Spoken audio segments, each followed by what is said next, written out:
Venezuela, gracias por continuar en sintonía de Primero es Noticia. En esta parte del programa vamos a estar conversando con el analista político Daniel Santolo. Bienvenido a las pantallas de Canal I, doctor. Buenos días, gracias por la invitación. Bueno, vamos a iniciar hablando sobre las elecciones primarias. ¿Cómo ve usted este proceso luego de que este sábado la mayoría de los candidatos oficializaron su postulación a estas elecciones primarias? Bueno, yo creo que primero hay que aclarar que esas elecciones primarias son de un sector de la oposición. Y un sector, por cierto, minoritario. Cuando se contó en el 2021, quedó de tercero en el número de votos. Y aparte de eso, bueno, son unas elecciones que lamentablemente nacen, si se quiere, con problemas. El primer problema que se les presentó era el proceso de votación en sí, si iban a ser manuales o iban a ser automatizadas. Bueno, se decidió porque fueran manuales. Eso pone en un gran compromiso a esa comisión electoral, porque estamos hablando, ejemplo, cuando se hacen las elecciones en Venezuela se ponen más de 40.000 mesas de votación.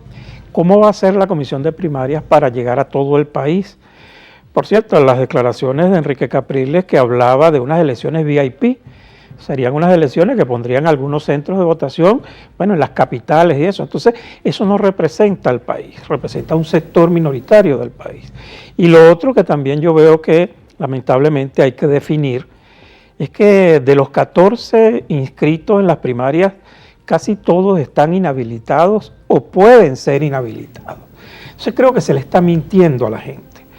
Tú no puedes competir en un proceso de primarias que puedes ganar, porque hay algunos ganará, pero pareciera que los que pueden ganar están inhabilitados. Entonces, ¿cómo competirías en el 2024? ¿Cómo presentarías tu candidatura? Igualmente se le vendió al votante en el exterior que podía participar. Bueno, las últimas declaraciones de la misma Comisión Electoral de Primarias habla de que no se han inscrito ni 30.000 venezolanos en el exterior. Exactamente, que de hecho muchos de los participantes a estos comicios han manifestado también este problema en cuanto a que muchas de las personas que se encuentran fuera de nuestras fronteras no se han inscrito y bueno, también lo están exhortando a que participen, cosa que quizás los tiene desmotivados.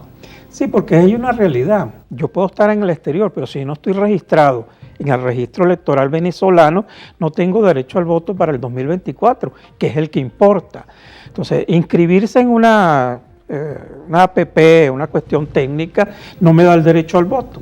Entonces, por eso te estoy diciendo que lamentablemente estas primarias no resuelven el problema de la oposición. Yo creo que muy por el contrario, los complican, porque crean un hito donde le hacen creer a un sector de la población, bueno, que eso resuelve el problema de una candidatura unitaria, que también es falso, porque bueno, tenemos ya varios anuncios de varios candidatos que van a ir al proceso electoral del 2024. Además, eso es normal, es sano, es democrático, que la gente ponga su nombre a un proceso electoral. Pero entonces empieza el chantaje. Si no estás en las primarias y en la unidad, bueno, estás con el gobierno. Entonces yo creo que eso le ha hecho mucho daño a la oposición. Deberían reflexionar, buscar el encuentro de verdad de toda la oposición y presentarle al país una opción de verdad valedera, una opción primero que tenga un proyecto del país. ¿Qué vamos a hacer con Venezuela? ¿Dónde están las propuestas de los candidatos? Yo me he puesto a escuchar a los candidatos a primaria y muy pocos hablan de propuestas. Al contrario, parece que tienen una competencia interna, bueno, que no definen hacia dónde va. Y es importante que tú le digas al país, bueno, ¿cómo vas a resolver el problema de los servicios básicos, del salario, del problema de inseguridad, de pobreza, de un país que está casi en 80% de pobreza? ¿Cómo vamos a retomar las relaciones internacionales? Un país que está sancionado, bloqueado por la comunidad internacional. Bueno, son cosas que hay que poner sobre la mesa y creo que hay tiempo. Las elecciones van a ser el año que viene, 2024, esperemos que sea a final de año, que debería ser, o lo más aproximado. Bueno, el presidente Nicolás Maduro fue electo en mayo de 2018, bueno, posiblemente las elecciones sean en mayo 2024, bueno, hay que prepararse para eso, pero presentándole al país una opción valedera, una opción que pueda primero derrotar al gobierno, pero también que pueda gobernar, porque no es solo salir del gobierno, es poder gobernar, llevar una estabilidad política en el país, que haya gobernabilidad, bueno, para resolver los problemas de la gente. Yo creo que eso es lo que más importa. En cuanto a la decisión de Benjamín Rauseo, a última hora indicó que iba directo a las elecciones presidenciales y también la decisión de un nuevo tiempo. ¿Cuál es su opinión? Bueno, primero yo soy de lo que digo, Benjamín, el llamado Conde del Guácharo, se dio cuenta que no tenía nada que buscar en las primarias porque él apareció como un candidato outsider que, bueno, representaba un sector apolítico del país. Bueno, pero cuando se dio cuenta que en las primarias no tenía la posibilidad de ganar, tomó la decisión de salir. Además, es valedero, es una estrategia política. Ahora, por eso te decía al principio, estos candidatos que se están inscribiendo en las primarias, lo que hace un nuevo tiempo de inscribir a una persona que nadie conoce para reservar un puesto, yo creo que es falta de seriedad. Una organización política no puede comportarse así frente al país. Tienes que hablar con claridad. ¿Quién es tu candidato? ¿Van a participar? ¿No van a participar? ¿Están de acuerdo en las primarias? ¿No están de acuerdo? ¿Quieren un consenso? Porque se oye que el candidato de Un Nuevo Tiempo está pidiendo un consenso para no ir a las primarias, porque las primarias, como te dije al principio, son bien difíciles de llevar a cabo. Además, hay un gran problema, el problema de los recursos. Se hablan de que esas primarias valen entre 25 y 30 millones de dólares. ¿De dónde van a salir esos dineros? Aquí hay un sector de la oposición que está, si se quiere, cuestionado por el manejo de recursos en el exterior, que han manejado dineros de Venezuela que fueron confiscados por los Estados Unidos. Ese dinero va a servir para estas primarias. Eso es violentar todo el derecho interno de nuestro país. Entonces esos recursos, si llegan a utilizarse en eso, eso es un delito. Yo le hago un llamado a la Comisión de Primaria, que tengan mucho cuidado con el dinero que van a utilizar para esto, pues están cometiendo un delito. Es un dinero que ha sido robado de los venezolanos, de empresas que fueron confiscadas por el gobierno de los Estados Unidos. Bueno, entonces ese sector de la oposición que ha disfrutado de ese dinero, por cierto que muchos ahora son candidatos, cuando llamaron por años a no participar, cuando se metieron en aventuras de golpe de Estado, de pedir sanciones, de pedir invasiones a nuestro país, bueno, ¿con qué cara ahora se presentan a decirle a Venezuela que ellos son los salvadores de la patria si tienen años, primero, fracasando las estrategias y dos, contribuyendo a destruir la economía de Venezuela? Yo creo que eso hay que también ponerlo sobre la mesa. Venezuela, nosotros estamos conversando con el analista político Daniel Santolo sobre el panorama de las elecciones primarias. Vamos a establecer una breve pausa, pero al regreso seguimos con muchísimo más de Primero es Noticia.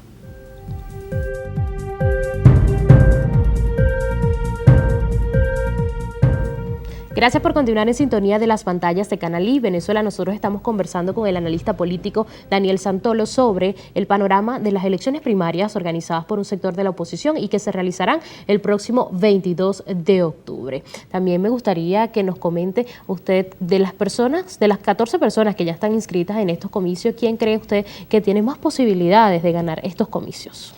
Bueno, siguiendo las encuestas y los estudios de opinión, además observando que esas primarias representan un sector minoritario del país.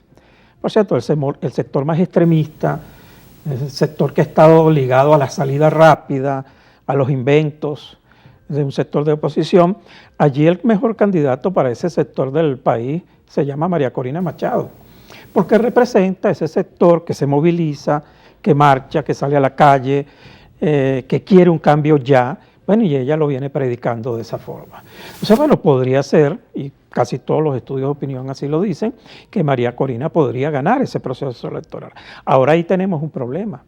María Corina estuvo inhabilitada. Sí. Digo estuvo porque no se sabe si todavía está, porque no hay una resolución todavía de la Contraloría General de la República que diga que ella no está inhabilitada. Exactamente, y hablando de eso también es preciso aclararle a toda la audiencia que las personas que están inhabilitadas pueden participar en estos comicios electorales que está organizando la plataforma unitaria. O sea, el estar inhabilitado de cualquier político no es problema para participar en estos comicios. Sí, pero el problema se presenta cuando en el 2024 te vayas a inscribir en el CNE, que es el que va a coordinar el proceso electoral, bueno, te van a rechazar la postulación.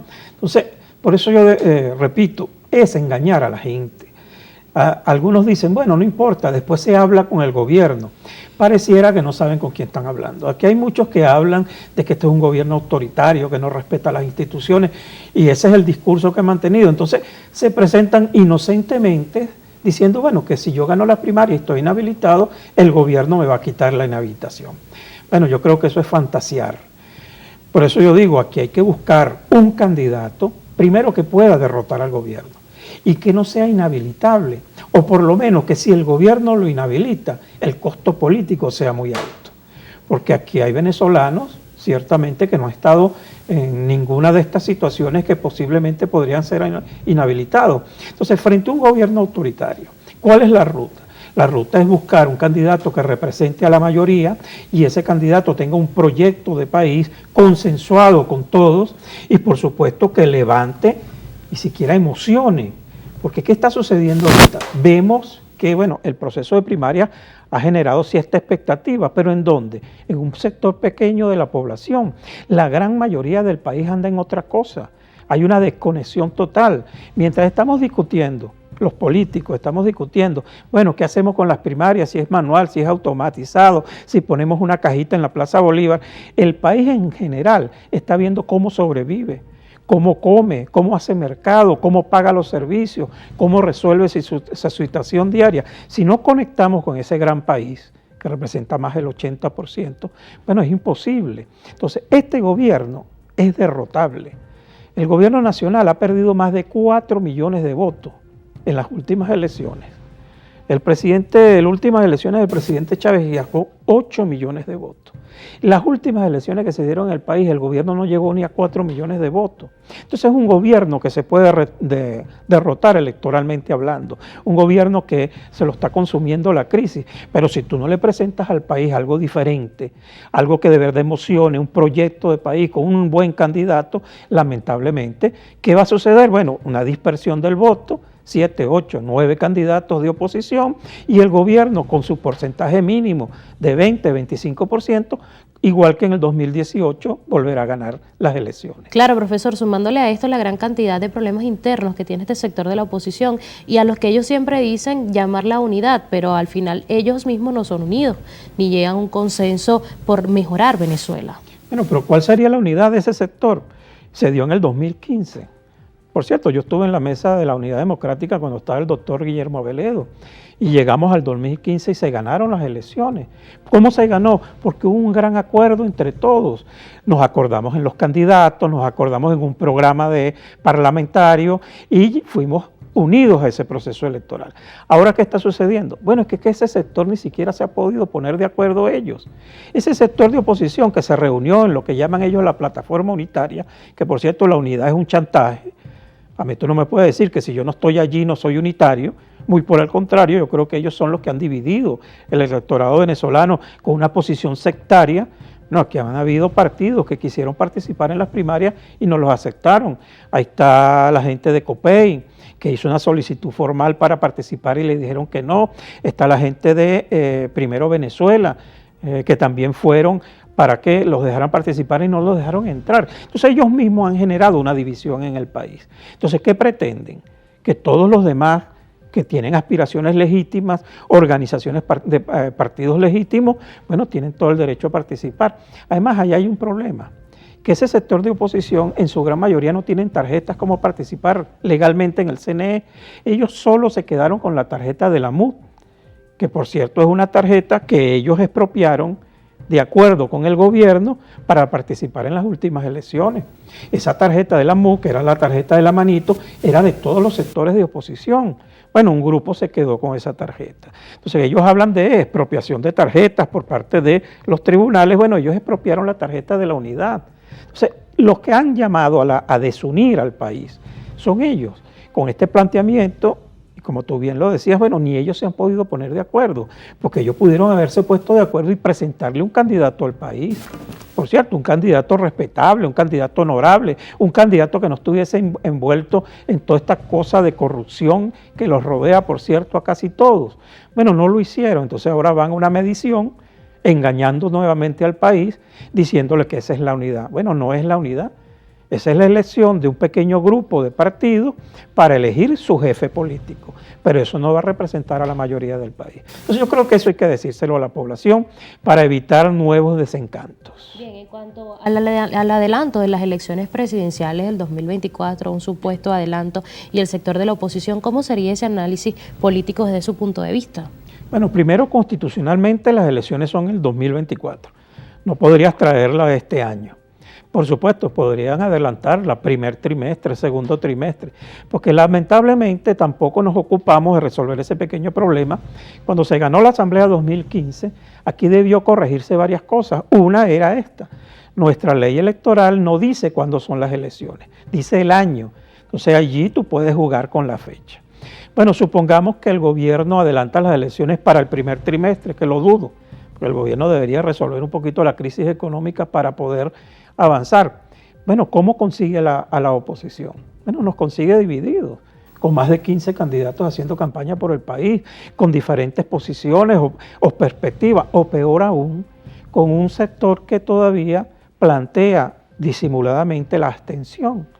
Entonces, ese sector que sigue jugando a la vía rápida, que no es democrático, que no cree en elecciones, que dice que este gobierno no sale con votos, bueno, sigue manteniendo ese discurso que en el 2018 le regaló al presidente Nicolás Maduro las elecciones. Entonces, si ese sector se vuelve a imponer, y entonces en el año que viene, en las elecciones presidenciales, ese sector sigue con la cantaleta de la abstención, no hay una posible unidad o no surge un candidato que aglutine a las mayorías, lamentablemente va a suceder lo que ha venido sucediendo desde 2005, cuando esa estrategia fracasada de la abstención, bueno, le ha entregado todos los poderes al gobierno. Entonces yo como político, yo no puedo alegar mi torpeza, mis errores en mi defensa. Tú cometiste errores, rectifica bien, pero rectifica de verdad, no sigas cabalgando sobre los mismos errores. Claro, profesor, también es importante mencionar que según el cronograma electoral de la Comisión Nacional de Primarias, los candidatos iniciarán sus campañas en agosto. De verdad, muchísimas gracias por acompañarnos el día de hoy y darnos este análisis político sobre las elecciones primarias que se realizarán el próximo 22 de octubre, organizados por la Plataforma Unitaria. Nosotros, Venezuela, estuvimos conversando con Daniel Santolo, él es analista político. Con estas informaciones tenemos que finalizar nuestra emisión el día de hoy, no sin antes recordarles que tienen a su completa disposición nuestras redes sociales @noticiascanalí. Que tengan un excelente lunes y un excelente inicio de semana.